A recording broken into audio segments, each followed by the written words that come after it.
آپ نے فرماتے ہیں خدا کے واسطے عقل سے کام لو، اور اس کے لیے عقل میں جودت اور ذہانت پیدا ہو، راست باز اور متقی بنو، تو پھر دنیاوی عقل بھی پیدا ہوگی، دینی عقل بھی پیدا ہوگی، روحانی عقل بھی پیدا ہوگی۔ پاک عقل آسمان سے آتی ہے اور اپنے ہمراہ ایک نور لاتی ہے، وہ جوہر ایک قابل کی تلاش میں رہتی ہے۔ اس پاک سلسلے کا قانون وہی قانون ہے جو ہم جسمانی قانون میں دیکھتے ہیں۔ بارش آسمان سے پڑتی ہے، لیکن کوئی جگہ اس بارش سے گلزار ہوتی ہے، اور کہیں کانٹے اور جھاڑیاں ہی اگتے ہیں، اور کہیں وہی قطرہ بارش سمندر کی تہہ میں جا کر ایک گوہر شاہوار بنتا ہے۔ بس یہ چیز ہے کہ عقل انسان کو حاصل کرنی چاہیے، تو پھر جو عقل دینے والے اللہ تعالیٰ کے فرستادے ہیں، نیک لوگ ہیں، ان کی ماننی پڑے گی۔ اللہ تعالیٰ کی تعلیم ہے، اس پر عمل کرنا پڑے گا۔ حضرت صلی اللہ علیہ وسلم نے جو ارشاد فرمائے ہیں ان پر عمل کرنا پڑے گا۔ آپ پر جو کامل شریعت اتری ہے، قرآن کریم کی تعلیم اتری ہے، اس کو دیکھنا پڑے گا۔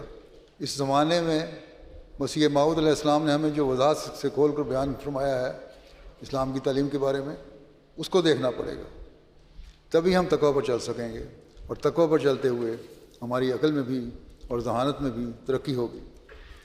نہیں تو یہ ایسی مثال ہے کہ گویا اللہ تعالیٰ کی طرف سے بارش تو برس رہی ہے، لیکن ہمارا دل بنجر زمین کی طرح ہے، یا تو اس میں کچھ اگے گا نہیں، یا کانٹے دار جھاڑیاں اگیں گی، یا پانی ضائع ہو جائے گا۔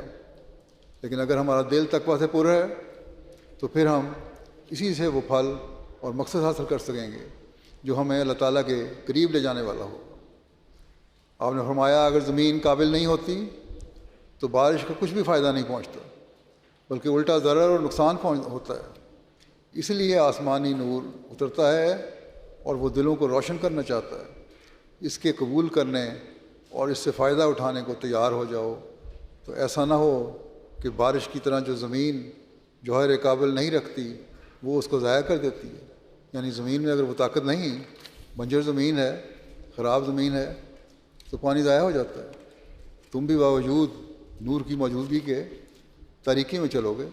یہ نہ ہو کہ نور تو ہو، یہاں بارش کی مثال نور کی طرح ہے جو آسمان سے اترتی ہے، کہ نور کی بھی مثال دی ہے آپ نے کہ نور اللہ تعالیٰ کی تعلیم ہے۔